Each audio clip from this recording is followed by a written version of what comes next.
Assalamualaikum warahmatullahi wabarakatuh. Halo semua, perkenalkan nama saya Katrina Dwi Agista dari kelas 10A nomor absen 10 SMA Negeri 11 Jakarta.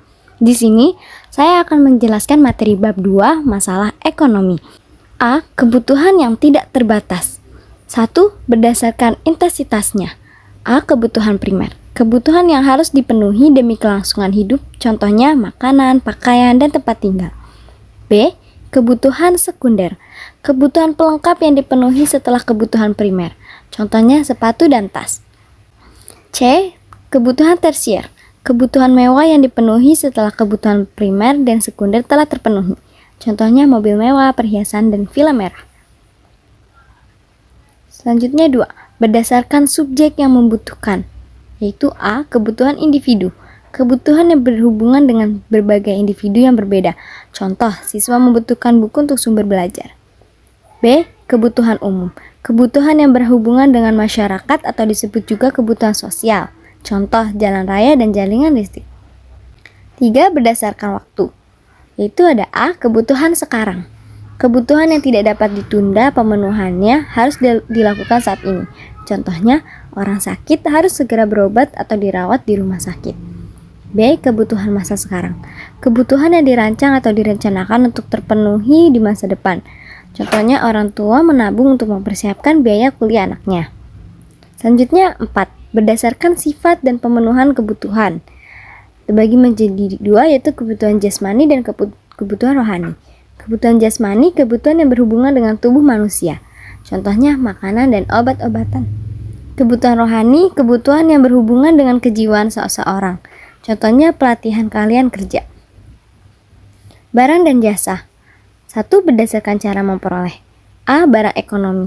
Barang yang didapat dengan cara mengorbankan sesuatu untuk mendapatkannya. Contoh, alat-alat elektronik.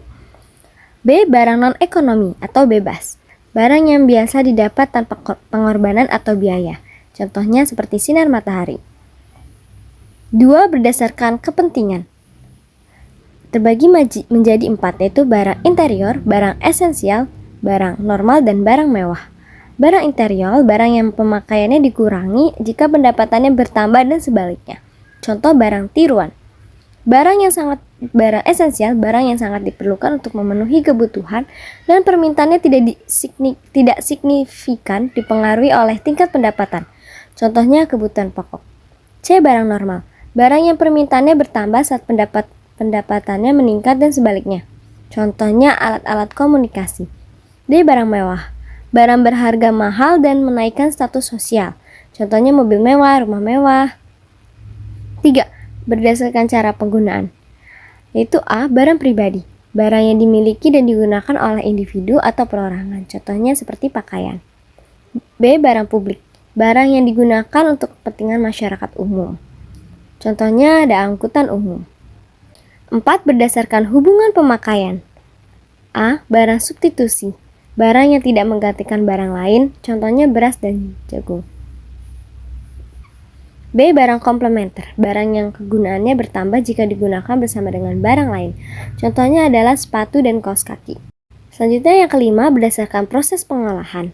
Terbagi menjadi 3, yaitu barang mentah, barang setengah jadi, dan barang jadi. Barang mentah contohnya seperti kapas, barang setengah jadi contohnya seperti benang, dan barang jadi contohnya seperti baju. 6. Berdasarkan bentuk dan sifat. A. Barang tetap. Barang yang bersifat tetap dan tahan lama. Contohnya bahan bakar. B. Barang bergerak. Barang yang bersifat tidak tetap dan masa pakaiannya pendek, seperti mesin pabrik.